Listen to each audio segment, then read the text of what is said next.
अस्सलामुअलैकुम दोस्तों और साथियों, उम्मीद है आप लोग खैरियत से होंगे। इस वीडियो में हम बात करेंगे, एक बीमारी है जिसका नाम है सिफिलिस। इसको उर्दू में कहते हैं आतशक। इस पे मैंने पहले भी एक वीडियो बनाई थी, लेकिन आप दोस्तों के बहुत ज़्यादा जो मैसेजेस आते हैं वो इस एक बीमारी के बारे में बहुत सारे सवालात आते हैं, बहुत सारे लोग पूछना चाहते हैं इसके बारे में। क्योंकि बहुत सारे वो लोग जो पाकिस्तान से बाहर जाना चाहते हैं तो उनका एक टेस्ट पॉजिटिव आ जाता है, जिसका आगे जाके मैं जिक्र करूँगा, कि जिसके बाद उनको बताया जाता है कि आपको सिफिलिस है। अगरचे उनको कोई ख़ास उस वक़्त अलामात नहीं होती, तो वो एक ख़ास स्टेज है इस बीमारी की, तो वो उसके अंदर क्योंकि मौजूद होते हैं तो वो फिर उनका वीज़ा नहीं लगता, उनको इजाज़त नहीं मिलती बहुत सारे ममालिक में ट्रैवल की। तो फिर वो मुझसे रब्ता करते हैं, या कुछ ऐसे लोग भी हैं जिनको अलामात आ रही होती हैं तो वो भी रब्ता करते हैं। तो ये बीमारी का नाम है सिफिलिस। तो फिर मैंने मुनासिब समझा कि एक मुख्तसर सी एक और वीडियो इसके ऊपर मैं बना देता हूँ।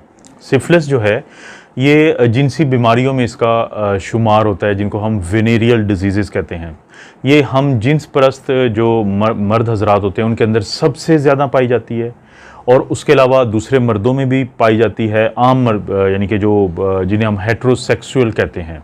और माँ से बच्चे में इसकी मुंतकली जो है वो भी बहुत अहम है। यानी ख़वातीन में अगरचे मर्दों की निस्बत ये कम होती है, लेकिन ज़रूर सिफिलिस पाई जाती है, आतशक की बीमारी पाई जाती है ख़वातीन में भी। और जब हम बात करते हैं कि माँ से बच्चे में मुंतकिल होने वाली बीमारियाँ, जिसको हमारा एक एब्रीविएशन है जिसको हम कहते हैं टॉर्च में टी जो है वो है टॉक्सोप्लाज्मोसिस, आर है रूबेला, एच है हर्पीज़, और एस जो इसके आखिर पे आता है वो है सिफिलिस। यानी ये वो बीमारियां हैं जो माँ से बच्चे में मुंतकिल होने के चांसेस होते हैं। इसको हम वर्टिकल ट्रांसमिशन भी कहते हैं, इसको ट्रांसप्लेसेंटल ट्रांसमिशन भी कहते हैं। ये जो दोस्त अक्सर पूछते हैं कि उनको वॉशरूम में वो गए थे तो वहाँ से तो हो सकता है कि उनको जरासीम लग गए हों, वहाँ पे जो कमोड है या वो जो बाकी उनका सिस्टम होता है पानी का। तो दोस्तों ये जो जरासीम होते हैं जो सिफिलिस का वजह बनते हैं उसको हम कहते हैं ट्रेपोनिमा पैलिडम। ये इतने छोटे होते हैं लंबाई और चौड़ाई में कि ये लाइट माइक्रोस्कोपी पे भी नज़र नहीं आते, और इंसानों के जिस्म से बाहर ये ज़िंदा भी ज़्यादा देर नहीं रह पाते। तो ये चांसेस तकरीबन ना होने के बराबर हैं कि एक इंसान से दूसरे इंसान के अलावा इसकी मुंतकिली हो जाए। लेकिन जो खून की मुंतकिली जिसको हम कहते हैं ब्लड ट्रांसफ्यूजन, वो एक ज़रिया है। तो वॉशरूम्स से, टॉयलेट से आमतौर पे ये नहीं लगता, जो पब्लिक टॉयलेट की मैं बात कर रहा हूँ। ये बाहमी जिनसी ताल्लुकात से एक दूसरे में मुंतकिल होता है, ये ब्लड ट्रांसफ्यूजन से मुंतकिल होता है। ये जो ड्रग एडिक्ट्स होते हैं, पोडरी होते हैं, जो नशा करते हैं, तो वो जब सुइयाँ इस्तेमाल करते हैं, नीडल, तो एक दूसरे के साथ शेयर करते हैं, उसमें ये फैलता है और माँ से बच्चे में फैलता है। ये काबिल इलाज बीमारी है।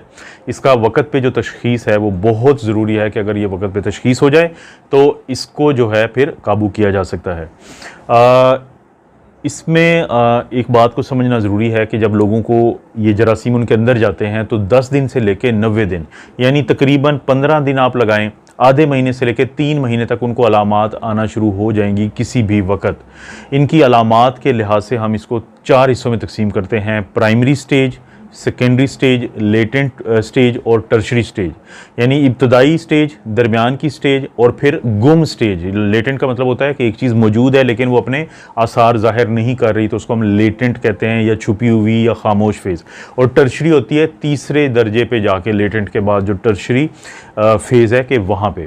तो ये जो अलामात होती हैं तीनों फेजेस की वो मुख्तलिफ होती हैं। जैसे जब किसी को पहली दफ़ा सिफिलिस होती है, उसको ट्रेपोनिमा पैलिडम के जो जरासीम है उसके जिस्म में जाते हैं, तो उसके जो नाजुक औज़ा हैं ख़ुसूसी तौर पे वहाँ पे एक ऐसा ज़ख़म बनता है जिसको अल्सर आप कह सकते हैं। एक ज़ख़म बनता है जिसमें आम तौर पे तो दर्द नहीं होता, लेकिन अगर वहाँ पे एक बैक्टीरियल कोई और इन्फेक्शन भी हो जाए, वो गंदा हो जाए, तो फिर उसमें दर्द भी शुरू हो जाता है।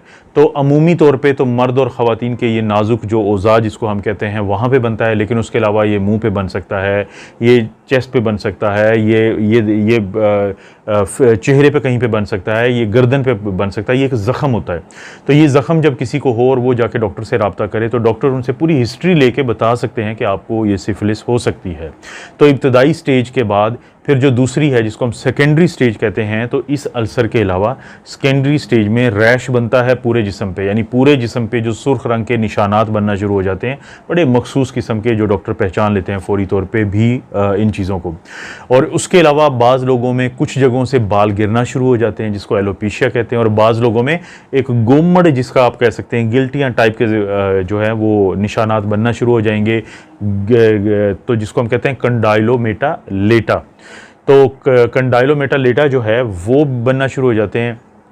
और बाज़ लोगों के जो लिम्फ नोड होते हैं वो भी बड़े होना शुरू हो जाते हैं, अगरचे वो इब्तदाई या प्राइमरी स्टेज में भी महसूस होना शुरू हो जाते हैं कि छोटे ज़ख्म के साथ ये लिम्फ नोड, यानी जैसे बाज़ का गर्दन में या ग्रॉइन का एरिया जो दो टांगों के दरमियान होता है, तो वहाँ पे कुछ गिल्टियाँ छोटी छोटी बनना शुरू हो जाती हैं। तो पहली स्टेज के बाद दूसरी स्टेज पे पूरे जिस्म पे रैश बनता है, जो चेस्ट पे भी हो सकता है, पेट पे भी हो सकता है, टांगों पे भी हो सकता है, फेस पे भी हो सकता है। और उसके बाद आ जाती है लेटेंट फेज़। लेटेंट फेज़ जो होती है, यानी ये जो सेकेंडरी फेज़ थी, ये आमतौर पर 2 से 3 महीने रहती है।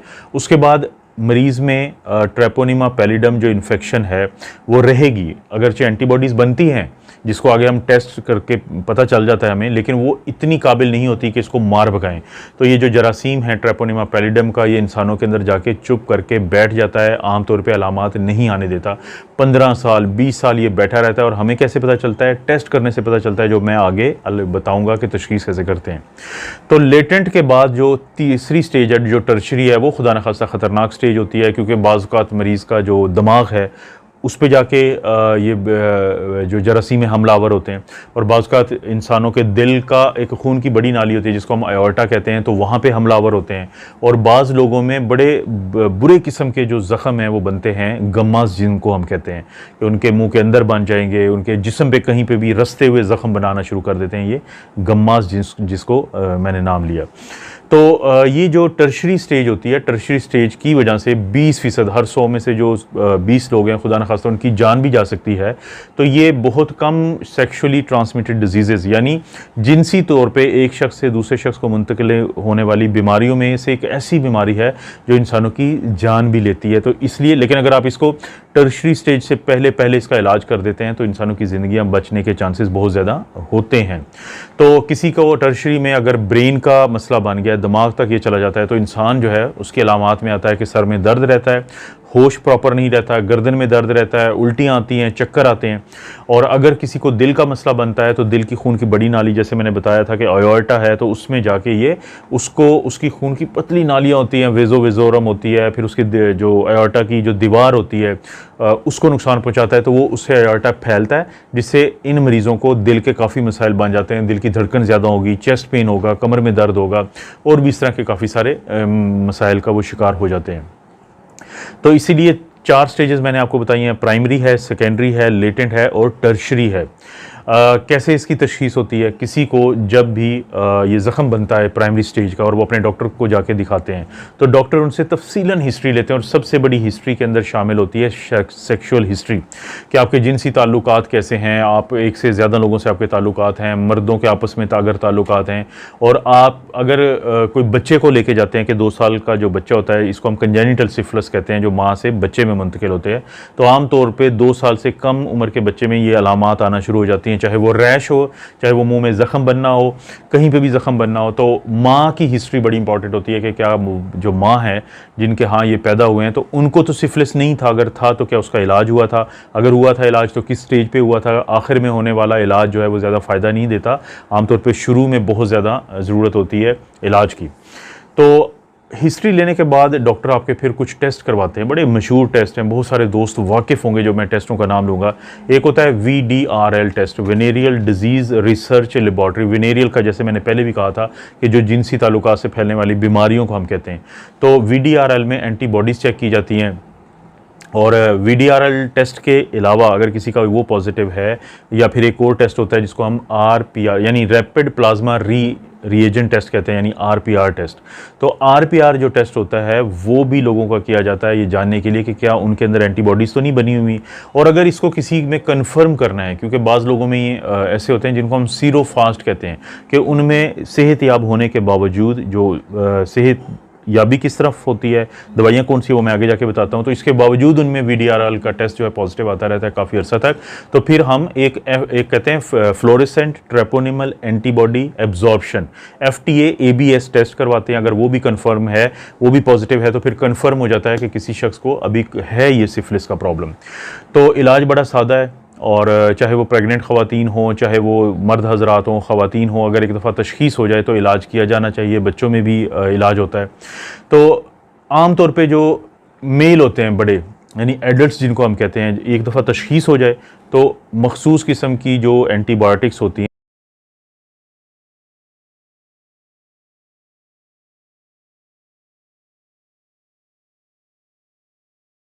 तो उसके 2.4 मिलियन इंटरनेशनल यूनिट एक दफ़ा लगाए जाते हैं। लेकिन अगर किसी की तशख़ीस लेट हुई है, जैसे लेटेड फेज़ में हुई है या सेकेंडरी फेज़ गुजर चुकी थी काफ़ी हद तक, तब हुई है, तो फिर ये 3 टीके एक हफ्ते के गैप से लगते हैं। 2.4 जो मिलियन, यानी कि मिलियन कहते हैं 10 लाख को, 2.4 मिलियन इंटरनेशनल यूनिट के टीके लगते हैं। लेकिन अगर ये कोई पेनिसिलिन से एलर्जिक है या पेनिसिलिन जो है अवेलेबल नहीं है, तो आमतौर पे तो हम ये इतना कारआमद इलाज है पेनिसिलिन का कि हम कहते हैं कि अगर आपको सेकेंडरी स्टेज है तो आप पेनिसिलिन की एलर्जी को डिसेंसिटाइज करवाएं। डिसेंसिटाइज का क्या मतलब होता है कि आप जब एलर्जी के डॉक्टर को दिखाते हैं तो वो आपके अंदर पेनिसिलिन की एलर्जी को ख़त्म करने की कोशिश करते हैं मरहलावार। तो अगर ऐसा मुमकिन नहीं है या फिर आपको पेनिसिलिन नहीं मिल के कैप्सूल्स होते हैं, ये ओरल ट्रीटमेंट है, तो वो 100 मिलीग्राम हम सुबह शाम देते हैं, आमतौर पे 14 दिन के लिए या फिर ज़्यादा 28 दिनों के लिए। लेकिन दोस्तों, मेरी आपसे पहले भी एक रिक्वेस्ट रही है और अभी भी रिक्वेस्ट रहेगी यही कि मेरी ये जो वीडियोज़ हैं ये आपके लिए एक इन्फॉर्मेशन है, एक एजुकेशनल है। ना तो मैं कोई ब्रांड आपको बताता हूँ, मकसद सिर्फ आपको एक इन्फॉर्मेशन देना है। लेकिन आपका ये जो इलाज होता है, ये जो आपकी सारी हिस्ट्री होती है, ये आपको जो टेस्ट का तजवीज़ करना है, ये आपका बुनियादी डॉक्टर ही आपका करेगा। अगर किसी दोस्त में ये अलामात पाई जाती हैं और उसको शक पड़ता है कि उसको या उसके फैमिली किसी मेंबर को सिफिलिस या आतिशक हो सकता है, तो अपने डॉक्टर से रब्ता करना है। इस वीडियो को देख के ना अपना इलाज करना है, ना अपनी तशख़ीस करनी है। ये मेरी आपसे रिक्वेस्ट है। और हाँ, मुझसे अगर रब्ता हो पाता है तो मैं आपको बिल्कुल एज ए डॉक्टर आपको कंप्लीट ट्रीटमेंट बता सकता हूँ। तो अभी इलाज ऐसे मुमकिन है, और जैसे मैंने बता दिया। लेकिन अगर कोई प्रेग्नेंट खातून है, उसको क्योंकि आप पेनिसिलिन दे सकते हैं, उसका प्रॉब्लम नहीं होता, और उसको फिर 2.4 के एक हफ्ते से 3 टीके लगाने होते हैं, दे सकते हैं। ये ज़हन में रखें। होते हैं ये टेरेटोजेनिक होते हैं, ये बच्चे को नुकसान पहुंचाते हैं, तो ये आप नहीं दे सकते। तो उसमें भी हमारे पास ऑप्शन होती हैं, जो है ये दी जा सकती है। 2 ग्राम हम एक ही वक्त में देते हैं, तो बहुत दफ़ा मसला होता है। फिर लोगों को हम कोशिश करते हैं कि उनकी सूरत हाल देख के ही तजवीज़ करें। आखिर में हमारे पास एक इंजेक्शन होता है, वो भी बाज़ लोगों को 1 ग्राम का हम एक टीका पट्ठे में रोज़ाना लगाते हैं 10 से 14 दिन के लिए।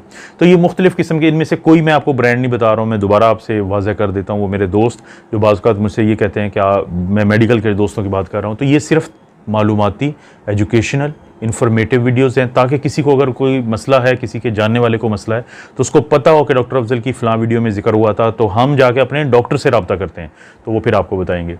ये है सिफिलिस, ये है आतिशक की बीमारी, ये काबिल इलाज बीमारी है।